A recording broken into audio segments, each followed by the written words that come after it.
going on, Port fans? Welcome back to another video on my channel, and today we're going to be reviewing Port Adelaide's round 3 clash against the Brisbane Lions. It was a very frustrating game to watch and something that I think we can definitely improve on, but it definitely wasn't our best night, that's for sure. A lot of standouts throughout the night, but a lot of very disappointing acts throughout it as well. So let's get into it and review last night's clash.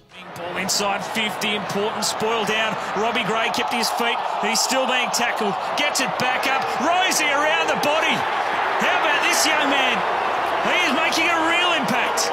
There is quite a bit to talk about actually from last night's game. It was certainly a very frustrating one, a very 2018-esque kind of game for Port Adelaide, where they were very much in it the whole night, but a lot of things didn't go our way, and most of those problems were in fact our fault. And look, it certainly wasn't best of nights, but there were a lot of positives as well, and we'll kind of talk about the whole night as it went. But to start off with, a very slow start for the side once again. Our starts this year have been absolutely dreadful, to say the least. The first 15-20 minutes against the Demons, we didn't turn up. Last week against Carlton, we weren't anywhere near where we should be. And then last night against the Brisbane Lions, 4-0 inside the first 15-20 minutes of the game, until Connor Rosie decided to turn up and kick a couple very late.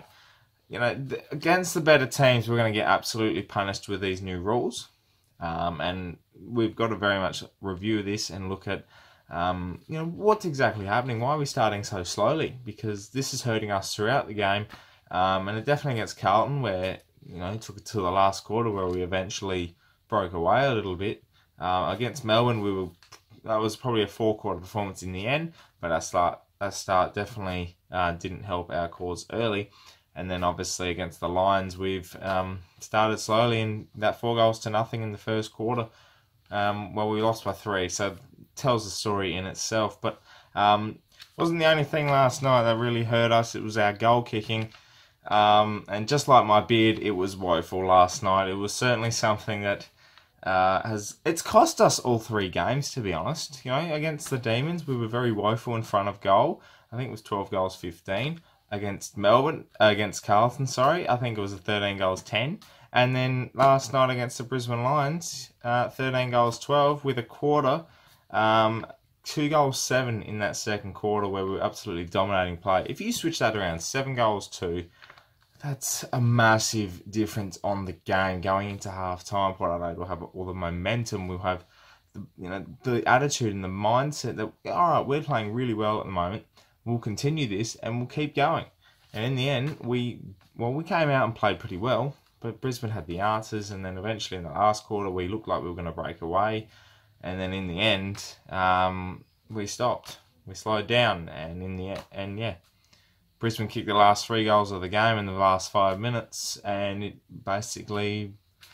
just blew up bigger than what it was. The scoreboard probably doesn't reflect how the game went. 17 points, even though it's a small margin, I feel like it could have been even closer.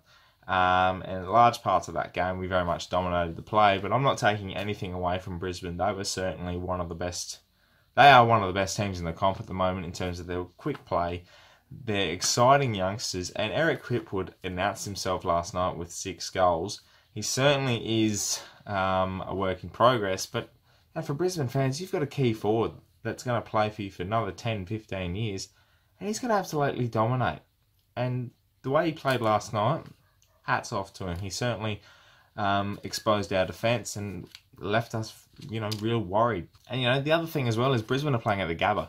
That's a tough task. That's like going over to Perth to play West Coast. That is one of the toughest tasks in the league at the moment. And I think they know that. They go in feeling like they're the hunted, when actually they're the hunters. And that's what gets them across the line. It's just, they're a very exciting young team. I think both teams last night showcased why they're going to be, you know, pretty hard teams to beat this year. I'm not saying Port Adelaide are going to be up there.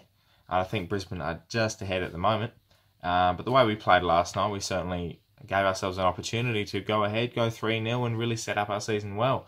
unfortunately, 2-1, we've got to settle for Richmond next week, which in itself will be a tough task, no matter how bad they're going, because there's so much quality on their team. We've got a lot to worry about as well with a lot of incidents. Zach Butters, I haven't seen the incident of Zach Butters, so I've been told he might get suspended. I'm not 100% sure.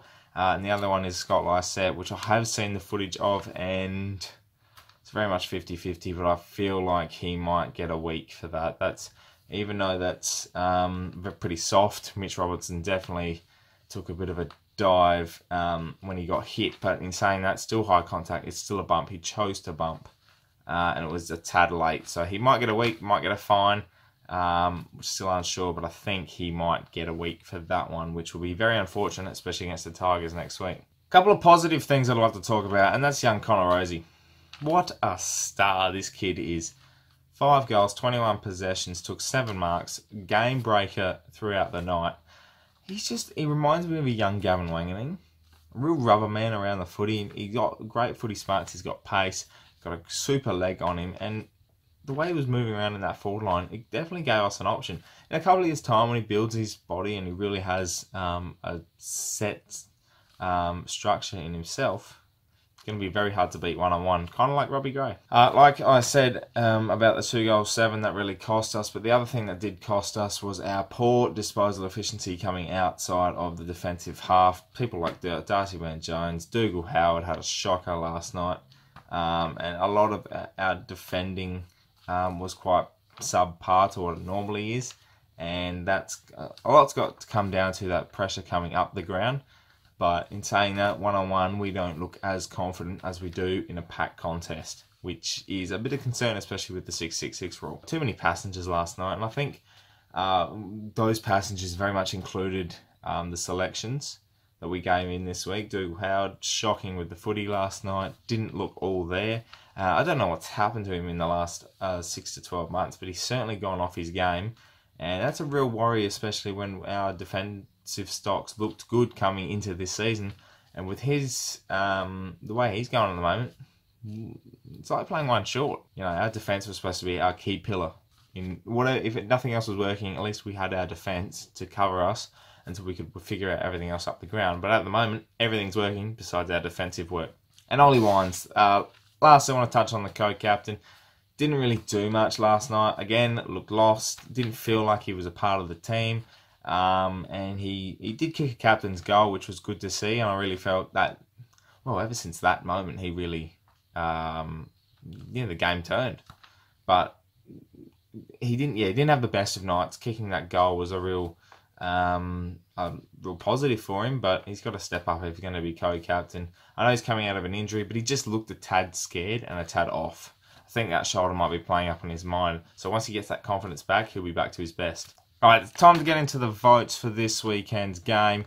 I think the 3 that stood out the most last night was certainly very obvious. 1 vote goes to Sam Powell-Pepper. Back to his best last night's 29 disposals, had 7 clearances, definitely used the ball a lot better than he normally does, and had like 11 inside 50s, which is very high for a Powell-Pepper. And that was definitely a main standout for me. He was everywhere, and that was good to see. 2 votes goes to my man crush Travis Boak. 35 possessions, 2 goals. Look, he's not captain, but that was a captain's game last night.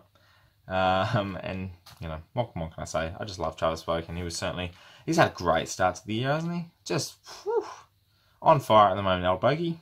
3 votes goes to Connor Rozee, the youngster playing his 3rd game. If he doesn't get Rising Star this week, I'll eat my hat. That's a fact, because 21 possessions, 5 goals, took 7 marks, best on ground by a country mile for Port Adelaide.